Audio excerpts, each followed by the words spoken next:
श्री कृष्ण कहते हैं सूर्य को ऐसे जल चढ़ाने से मनुष्य की आयु कम होती है, जाने सही विधि।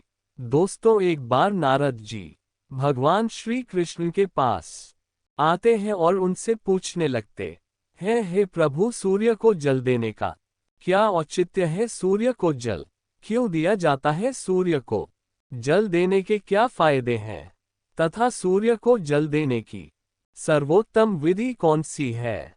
तब भगवान श्री कृष्ण नारद जी से कहते हैं, हे देवर्षि, आपने समस्त मानव जाति के कल्याण हेतु उचित प्रश्न किया है। सूर्यदेव की उपासना अत्यंत शुभ फलदायी है। प्रत्येक मनुष्य को सूर्य को जल अवश्य देना चाहिए। हे देवर्षि, मैं आपको एक अत्यंत पवित्र कथा सुनाता हूँ, जिससे आपकी द्विधा समाप्त हो जाएगी और आपको आपके सभी प्रश्नों के उत्तर भी मिल जाएंगे। जो भी इस कथा का श्रवण करता है उसे 100 वर्षों तक सूर्य को जल देने का फल प्राप्त होता है। इसलिए आप इस कथा को ध्यान से पूरा जरूर सुने।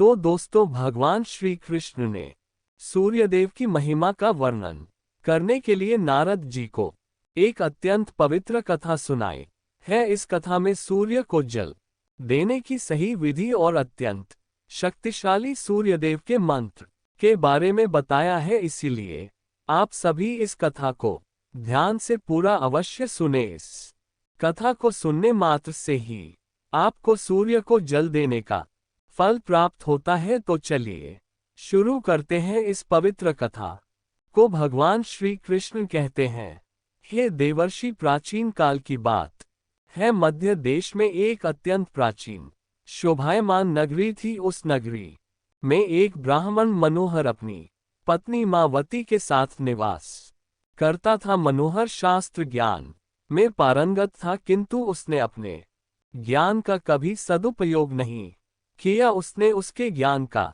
उपयोग केवल धन कमाने के लिए किया। मनोहर ने अपने जीवन में कभी दान धर्म नहीं किया, कभी सूर्यदेव को अर्घ्य नहीं दिया। वह अत्यंत स्वार्थी और दंभी स्वभाव का था। फिर एक दिन वह वन से जा रहा था तो एक विषैले सर्प के काटने के कारण मनोहर की मृत्यु हो गई।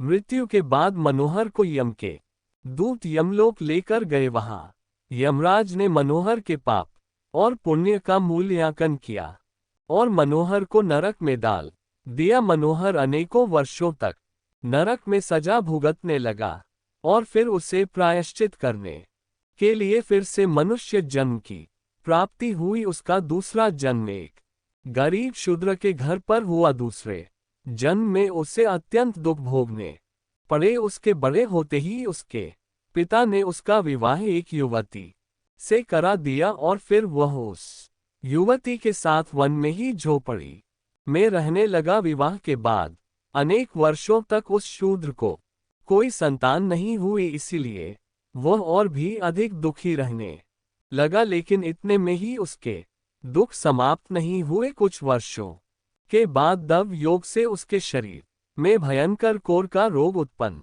हुआ और वह भयंकर कोढ़ के रोग से पीड़ित हो गया। उसके शरीर पर अनगिनत जख्म हुए जिनसे पस निकलता रहता था।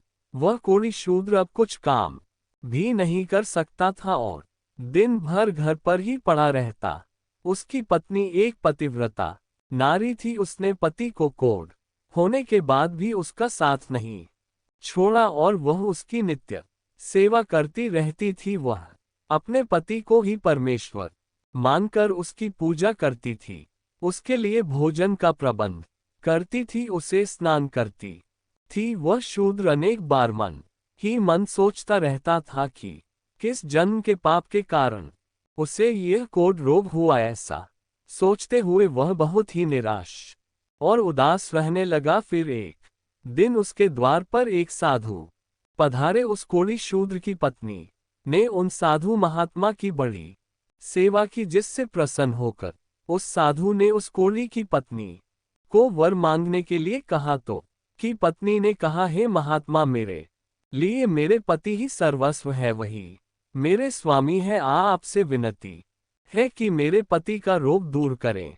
और उन्हें पहले के जैसा बना दे। इस पर उस साधु महात्मा ने कहा, हे देवी, यह रोग तुम्हारे पति को उसके पिछले जन्म के कर्मों के कारण प्राप्त हुआ है। यही विधि का विधान है, मैं इसमें हस्तक्षेप नहीं कर सकता। ईश्वर मनुष्य को उसके पाप कर्मों का दंड अवश्य देते हैं, कोई भी इससे चूक नहीं सकता, किंतु मैं तुम्हें इसका उपाय बता सकता हूँ। इस रोग से बचने के लिए केवल एक ही उपाय है, तुम अपने पति को लेकर सूर्यदेव की शरण में जाओ और सूर्यदेव की नित्य उपासना करो। सूर्यदेव की कृपा से तुम्हारा पति क्रोध से मुक्त हो जाएगा और उसे कामदेव के समान रूप प्राप्त होगा। फिर उस साधु महात्मा ने उस स्त्री को सूर्यदेव की उपासना की विधि बताई। उस विधि को जानकर उस कोढ़ी की पत्नी ने अपने पति के साथ मिलकर पूरी निष्ठा और श्रद्धा से सूर्यदेव की उपासना की और देखते ही देखते कुछ ही दिनों में उसका पति पूरी तरह से ठीक हो गया। वह कोढ़ के रोग से पूरी तरह से मुक्त हो गया और सूर्यदेव की कृपा से उसे सुंदर रूप, बलवान शरीर तथा धन संपत्ति की प्राप्ति हुई और वह कोढ़ी शूद्र बहुत धनवान बन गया। हे नारद, अब मैं तुम्हें सूर्य देव को प्रसन्न करने की विधि और मंत्र के बारे में बताता हूँ, जिसे करने से मनुष्य के सभी रोग नष्ट होते हैं, उससे उत्तम स्वास्थ्य और सुख समृद्धि की प्राप्ति होती है। श्री कृष्ण कहते हैं, हे नारद, रोज सूर्य देव को जल चढ़ाना एक ऐसा नियम है जो मनुष्य के जीवन में बहुत बड़ा बदलाव ला सकता है। सूर्य शक्ति इतनी अलौकिक है कि इसके बिना ये पूरी धरती तहस नहस हो सकती है। सूर्यदेव प्रकाश, सकारात्मकता, इंद्रिय संयम, ऊर्जा आदि के देवता है। सूर्यदेव को मात्र जल चढ़ाने से सभी संकट दूर हो सकते हैं। संसार की हर परेशानी का हल सूर्य देव के पास ही है। सूर्य देवता की उपासना करने से आत्मा की शुद्धि होती है और मनोबल बढ़ता है। सूर्योदय के समय सूर्य की किरणों से वातावरण पवित्र और सकारात्मक बन जाता है। यदि प्रतिदिन सुबह स्नान करके सूर्य देवता को मंत्रों का उच्चारण करते हुए जल चढ़ाते हैं तो इसके कई फायदे होंगे। कुंडली में अन्य ग्रहों की तरह ही सूर्य के शुभ या अशुभ स्थिति में होने से जीवन पर भी इसका शुभ या अशुभ प्रभाव पड़ता है। कुंडली में सूर्य यदि शुभ स्थिति में होता है तो हमें समाज में भरपूर मान, सम्मान, यश और प्रसिद्धि मिलती है। वहीं कुंडली में यदि सूर्य अशुभ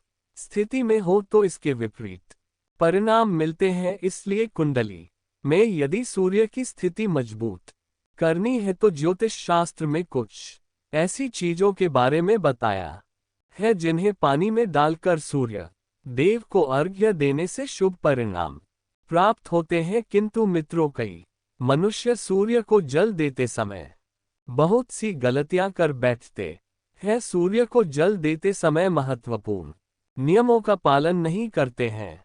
गलत तरीके से अर्घ्य देकर सूर्यदेव का अपमान नहीं करना चाहिए, अन्यथा मनुष्य को कई कष्टों का सामना करना पड़ सकता है। साथ ही केवल सूर्य को जल देने से फल की प्राप्ति नहीं होती है। सूर्य को जल देते समय विधि का पालन करते हुए सूर्य देव के मंत्र का जाप करना भी आवश्यक है, तभी सूर्य को जल देने का फल मनुष्य को प्राप्त होता है। शास्त्रों के अनुसार सूर्यदेव अप्रसन्न होने पर मनुष्य का बुद्धि का नष्ट हो जाता है, उसे चारों ओर से अपमान का सामना करना पड़ता है। ऐसे व्यक्ति की आंखों की रोशनी चली जाती है और उससे उच्च भोजन प्राप्त होता है। फल स्वरूप व्यक्ति की विद्या नष्ट हो जाती है, उसकी स्मरण शक्ति कमजोर होती है, पिता पुत्र में अकारण ही वाद विवाद होने लगता है। सूर्य देवता रूठ जाने पर व्यक्ति पर गलत इल्जाम लगते हैं और उसके हाथ से अनजाने में कई अपराध हो जाते हैं। इसलिए व्यक्ति को अनिष्ट कार्य करके सूर्यदेव को रुष्ट नहीं करना चाहिए। सबसे पहले मैं तुम्हें सूर्य को अर्घ्य देने का अर्थ बताता हूँ। सूर्य को अर्घ्य देने से तात्पर्य यह है कि सूर्य देवता को भक्ति भाव से जल अर्पण करना।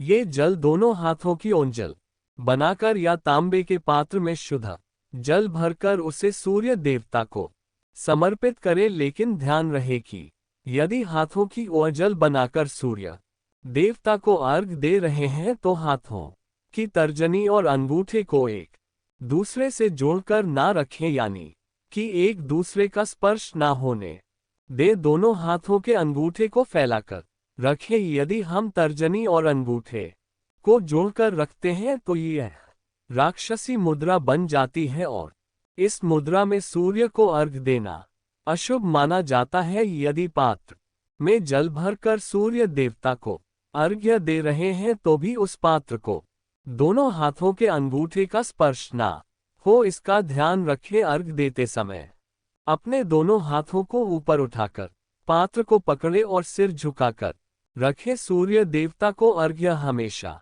सूर्योदय के समय देना चाहिए। उगते हुए सूर्य की उपासना करना हमेशा ही शुभ होता है। सूर्योदय के 2 घंटे बाद अर्घ्य देने का कोई भी औचित्य नहीं होता है। यदि किसी कारणवश आप सूर्योदय के समय अर्घ्य ना दे सके तो 3 बार अर्घ्य देने के बजाय 4 बार अर्घ्य दे और सूर्य देवता से क्षमा मांग ले, इससे दोष कम हो जाता है।